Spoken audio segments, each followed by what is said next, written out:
1 glass દૂધ અને 1 ચમચી ઘીથી બનાવો ફ્રેન્ડ્સ રક્ષાબંધન સ્પેશિયલ આ દાણેદાર મીઠાઈ. આ મીઠાઈ બનાવવામાં નથી તમારે ચાસણી લેવાની કે નથી કલાકો સુધી દૂધ ઉકાળવાની ઝંઝટ, નથી તમારે ફ્રેન્ડ્સ તેની અંદર માવો ઉમેરવાનો. માવાના ઉપયોગ વગર ફ્રેન્ડ્સ તમે સાવ સરળ સિમ્પલ રીતે જ માર્કેટ કરતાં ચોખ્ખી એવી મીઠાઈ ઘરે તૈયાર કરી શકો છો ફ્રેન્ડ્સ. તો જરૂરથી ફ્રેન્ડ્સ ટ્રાય કરજો. તો વિડીયોના એન્ડ સુધી બનેલા રહેજો. તો અહીંયા ફ્રેન્ડ્સ આપણે 1 ગ્લાસ ભરીને દૂધ લીધો છે. દૂધ તમારે જેટલી મીઠાઈ બનાવી છે તે ક્વોન્ટિટી મુજબ તમે અહીંયા લઈ શકો છો. તો ટોટલ આપણે અહીંયા 2 ગ્લાસ દૂધ ઉમેરી દીધું છે. હવે દૂધને આપણે ગરમ થવા દેવાનું છે. દૂધ ગરમ થાય છે ત્યાં સુધીમાં ફ્રેન્ડ્સ આપણે સાથે ઉમેરી દઈશું સ્વાદ અનુસાર ખાંડ. તમને મીઠાઈ જેટલી વધુ ઓછી જોતી હોય તે મુજબ ફ્રેન્ડ્સ તમારે મીઠાશ પ્રમાણે ઉમેરી દેવાની છે ખાંડ. ખાંડને દૂધ સાથે જ આપણે ઉમેરી દીધી છે એટલે સરસ એવી ઓગળી જશે. અહીંયા ફ્રેન્ડ્સ આપણે ખાંડનો કોઈ પણ પ્રકારની ચાસણીનો તાર લેવાની જરૂર નથી. આજે ફ્રેન્ડ્સ આપણે અલગ જ રીતે મીઠાઈ બનાવીશું. તો ફ્રેન્ડ્સ આજની આ રેસીપી તમને થોડી પણ યુઝફુલ લાગે તો પ્લીઝ ફ્રેન્ડ્સ ચેનલને સબસ્ક્રાઈબ કરજો અને વિડીયો તમારા ફ્રેન્ડ્સ અને ફેમિલી મેમ્બરમાં શેર કરવાનું તો ભૂલતા જ નહીં. તો હવે સાથે ફ્રેન્ડ્સ આપણે ઉમેરી દઈશું થોડી એવી ઇલાયચી, જેને આ રીતે આપણે દરદરી વાટેલી છે. તમે ઇલાયચીનો એકદમ ફાઇન પાવડર કરીને પણ ફ્રેન્ડ્સ ઉમેરી શકો છો, પણ આ રીતે અમારા ઘરમાં બધાને ફ્લેવર પસંદ છે દાણેદાર એલચીનો, એટલે આપણે આ રીતે અધકચરી જ રાખેલી છે. હવે દૂધને આ રીતે ચલાવતા રહેવાનું છે જેથી દૂધ તળિયે ચીપકી ન જાય અને કિનારા ઉપર જે કાંઈ દૂધની મલાઈ લાગે ને તે આપણે બધી સાથે ઉમેરી દેવાની છે દૂધની અંદર. તો હવે ફ્રેન્ડ્સ આપણે અહીંયા લીધું છે અડધા લીંબુનો રસ.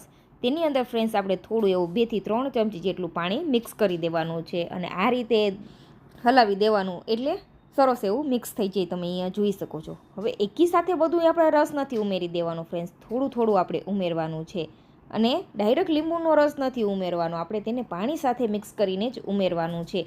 તો અહીંયા જોઈ શકો છો ફ્રેન્ડ્સ આ રીતે આપણે લીંબુનો રસ ઉમેરીશું ને એટલે સરસ એવો દાણેદાર આપણો માવો તૈયાર થતો જશે મીઠાઈની અંદર. તમે અહીંયા જોઈ શકો છો ફ્રેન્ડ્સ આ રીતે આપણે તેમાં થોડું થોડું જરૂરિયાત પડે એટલું જ આપણે લીંબુ ઉમેરવાનું છે. ઘણી વખત ફ્રેન્ડ્સ 1 થી 2 ટીપા આપણે ઉમેરીએ એટલે દૂધ સરસ એવું ફાટી જાય છે, પણ ફ્રેન્ડ્સ ઘણી વખત જો ન ફાટે તો તમે આ અડધા લીંબુની રસની જગ્યાએ વધુ લીંબુનો રસ પણ ઉમેરી શકો છો. અને આ રીતે ફ્રેન્ડ્સ કિનારા ઉપર મલાઈ લાગે ને તે બધી આપણે મિક્સ કરતા જવાનું અને વચ્ચે વચ્ચે આપણે ચેક પણ કરી લેવાનું છે. જો અહીંયા દૂધ પ્રોપર ફાટે નહીં ને ફ્રેન્ડ્સ તો તમે થોડો એવો રસ છે તે ઉમેરી શકો છો. તો આપણે બધો રસ એકી સાથે નથી ઉમેરેલો, જેમાં આપણે પાણી મિક્સ કરેલું હતું. જરૂર લાગશે ફ્રેન્ડ્સ તો આપણે આગળ ઉમેરીશું. માર્કેટમાં ફ્રેન્ડ્સ તહેવારોના સમયે બધું જ વસ્તુ મિલાવટવાળી મળે છે, તો આ રીતે ફ્રેન્ડ્સ તમે માર્કેટ કરતાં ચોખ્ખી મીઠાઈ ઘરે તૈયાર કરી શકો છો. એકદમ ચોખ્ખી પ્યોર મીઠાઈ છે ફ્રેન્ડ્સ, આની અંદર કોઈ પણ પ્રકારનું ભેળસેળ નથી. આને આપણે ઘરે જાતે બનાવેલી છે એટલે તમે જેટલી ખાશો એટલી વધુ નુકસાન પણ નહીં કરે ફ્રેન્ડ્સ બહારની મીઠાઈ કરતાં. ઘણી વખત બહારની મીઠાઈ હોય ને ફ્રેન્ડ્સ તો તમે જોયું હશે કે ગળું પકડાઈ જાય છે. આ મીઠાઈ ખાવાથી તેવો પ્રોબ્લેમ પણ નહીં આવે. તો અહીંયા જોઈ શકો છો દૂધ સરસ એવું ફાટી ગયું છે એટલે આપણે અલગથી હવે આ વધુ રસ ઉમેરવાની જરૂર નથી. અહીંયા ફ્રેન્ડ્સ એમ ન સમજવું કે આપણે લીંબુનો રસ ઉમેરેલો છે તેનો ખાટો ટેસ્ટ આવશે. અહીંયા આપણે જે ખાંડ ઉમેરેલી છે તેને લીધે બધી વસ્તુ સરસ બેલેન્સ થઈ જશે. તમે અહીંયા જોઈ શકો છો દૂધ છે તે ફાટવા લાગેલું છે, આ રીતે દાણેદાર થઈ ગયું છે. તમે અહીંયા જોઈ શકો છો ફ્રેન્ડ્સ. હવે આપણે આની અંદર એક બીજી વસ્તુ ઉમેરવાની છે. અહીંયા જોઈ રહ્યા છો ફ્રેન્ડ્સ આ રીતે દૂધ છે તે બધું સરસ એવું ફાટીને આ રીતનું દાણેદાર થઈ ગયું છે. તો હવે આપણે ઉમેરી દઈશું 1 વાટકો ભરીને મિલ્ક પાવડર. તમે અહીંયા જોઈ શકો છો ફ્રેન્ડ્સ આ રીતે આપણે મિલ્ક પાવડર ઉમેરી દેવાનો છે જેથી આપણી મીઠાઈ છે તે સરસ એવી સ્વાદિષ્ટ બનીને તૈયાર થાય.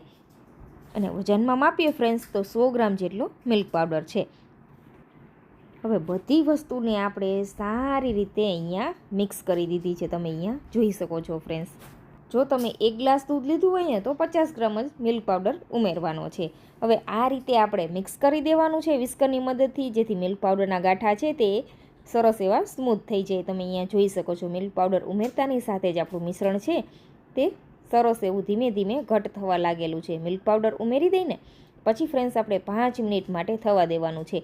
અહીંયા ફ્રેન્ડ્સ કલાકો સુધી દૂધને ઉકાળવાની પણ ઝંઝટ નથી. ખૂબ જ સરસ એવું આપણું સ્વાદિષ્ટ મીઠાઈ બનીને તૈયાર થવાની છે. અહીંયા ફ્રેન્ડ્સ જો તમારે કેસરનો ફ્લેવર દેવો હોય ને તો તમે કેસર પણ સાથે ઉમેરી શકો છો, અથવા કોઈ બીજો ફ્લેવર ઉમેરવો છે તો તે પણ અહીંયા સાથે ઉમેરી શકાય છે. પણ આપણે નોર્મલ એલચીનો જ ફ્લેવર આપેલો છે.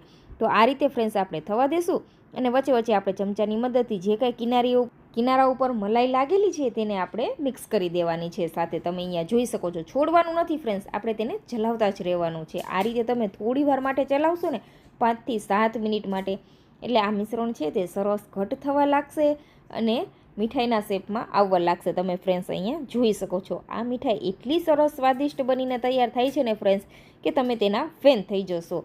તમે ફ્રેન્ડ્સ અહીંયા 70 થી 80 રૂપિયા જેવી કિંમતમાં તમે 200 થી 300 ગ્રામ જેટલી મીઠાઈ બનાવીને તૈયાર કરી લેશો ફ્રેન્ડ્સ.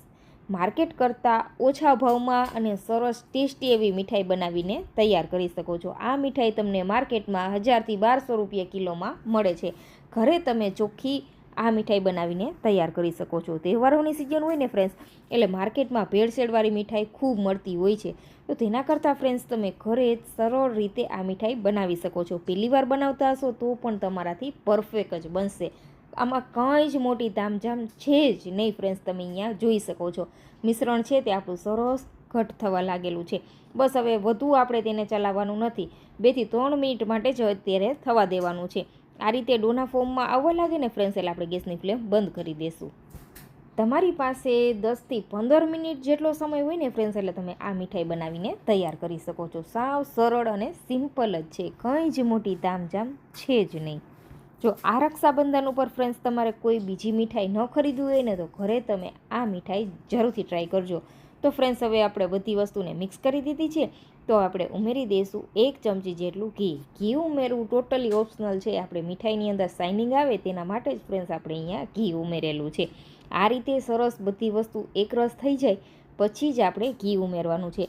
તો 1 ચમચી ઘી ઉમેરી દઈ પછી આપણે બધી વસ્તુને સારી રીતે મિક્સ કરી દઈશું અને આ મિશ્રણને આપણે ફેલાવીને થોડી વાર માટે આમનમ પેનમાં જ રહેવા દેવાનું છે. તો અહીં આપણું મીઠાઈ બનીને રેડી છે ફ્રેન્ડ્સ. હવે આપણે તેને શેપ આપવા માટે થોડી વાર માટે ઠંડી થવા માટે રાખી દઈશું. ઓવરકુક નહીં કરીએ. જો ઓવરકુક કરશું ને ફ્રેન્ડ્સ, તો આ મીઠાઈ ખાતી વખતે ચવળ લાગશે. એટલે આપણી મીઠાઈ બનીને રેડી છે. આ રીતનું મિશ્રણ થઈ જાય ને ત્યાં સુધી જ આપણે થવા દેવાનું છે. જો તમારે તેના પેંડા વાળવા છે તો પેંડા પણ વાળી શકો છો અને મીઠાઈનો શેપ આપવો છે તો તે પણ આપી શકો છો ફ્રેન્ડ્સ. તો હવે 10 મિનિટ માટે ઠંડુ કરી લીધું છે. પછી ફ્રેન્ડ્સ તમારે જેમાં મીઠાઈને સેટ કરવી છે તે કન્ટેનરને ઘીથી ગ્રીસ કરી લેવાનું છે. અહીંયા મારી પાસે બટર પેપર નહોતું ને ફ્રેન્ડ્સ, એટલે મેં નોર્મલ પેપર લીધું છે, તેની ઉપર ઘી લગાવી દીધું છે. એટલે બટર પેપરનું જ કામ કરશે. ઘી લગાવી દેશો ને એટલે હવે આ ડબ્બાની અંદર આપણે ઉમેરી દેવાનું છે જે મીઠાઈનું મિશ્રણ બનાવેલું તે. આપણે મીઠાઈ બનાવી છે એટલે આપણે આ રીતે ચોરસ શેપ આપીશું. જો તમારે પેંડા વાળવા હોય તો ફ્રેન્ડ્સ તમે તેના પેંડા પણ વાળી શકો છો. તો મીઠાઈ સરસ રાખી દીધી છે આ રીતે ડબ્બાની અંદર ફ્રેન્ડ્સ. હવે આપણે તેમાં ડ્રાયફ્રૂટ ઉમેરી દેવાના છે. તો અહીં આપણે બદામ અને પિસ્તા લીધેલા છે, તેની કતરણ ઉમેરી દેશું. તો અહીંયા ફ્રેન્ડ્સ હવે મીઠાઈને આપણે 10 થી 15 મિનિટ માટે ફ્રીઝમાં સેટ થવા માટે રાખી દઈશું. જો સમય હોય ફ્રેન્ડ્સ તો તમે 1 કલાક માટે પણ રાખી શકો છો. તો 10 થી 15 મિનિટમાં જ મીઠાઈ સરસ એવી સેટ થઈ ગઈ છે. તો આ રીતે આપણે તેને બહાર કાઢી લેશું ફ્રેન્ડ્સ અને સરસ મજાના શેપ આપી દેવાનો છે. તમે તમારા પસંદ અનુસાર આ મીઠાઈને કટ કરી શકો છો. સાથે જ ફ્રેન્ડ્સ આપણે રોઝ પેટલથી તેને ગાર્નિશ કરેલ છે, તમે અહીંયા જોઈ શકો છો. હવે મીઠાઈને તમારે જેવો શેપ આપવો હોય એવો શેપ તમે આપી શકો છો. તો આ રીતે આપણે સ્ક્વેર શેપમાં કટ કરી લેશું. તમે ફ્રેન્ડ્સ અહીંયા જોઈ શકો છો મીઠાઈ કેટલી આપણી સોફ્ટ અને દાણેદાર બનીને તૈયાર થયેલી છે. કટ કરતાની સાથે જ ફ્રેન્ડ્સ તમને સમજાય છે કે મીઠાઈ કેટલી સરસ સોફ્ટ બનેલી છે. આ મીઠાઈ ખાઈને કોઈ જ નહીં કહે કે આને તમે ઘરે બનાવેલી છે. માર્કેટથી ખરીદેલી હોય તેવો જ સેમ ટેસ્ટ આવે છે. તો તૈયાર છે ફ્રેન્ડ્સ માર્કેટ કરતાં ખૂબ ઓછા સમયમાં અને ટેસ્ટી એવો આપણો હેલ્ધી કલાકંદ. તો તમે પણ ફ્રેન્ડ્સ એકવાર આ રક્ષાબંધનમાં જરૂરથી આ મીઠાઈ ટ્રાય કરજો. તમને ખૂબ જ પસંદ આવવાની છે. ખાલી બનાવવામાં જ ધ્યાન રાખવાનું છે કે લીંબુનો રસ વધુ ન પડી જાય ફ્રેન્ડ્સ, અને પરફેક્ટ માપ લેવાનું છે. એટલે તમારાથી પણ પરફેક્ટ એવી આ મીઠાઈ બનીને તૈયાર થવાની છે ફ્રેન્ડ્સ. તો જરૂરથી ટ્રાય કરજો. અને આજની આ રેસીપી તમને થોડી પણ યુઝફુલ લાગી હોય તો પ્લીઝ ફ્રેન્ડ ચેનલને સબસ્ક્રાઈબ કરજો અને વિડીયો તમારા ફ્રેન્ડ્સ અને ફેમિલી મેમ્બરમાં જરૂરથી શેર કરજો.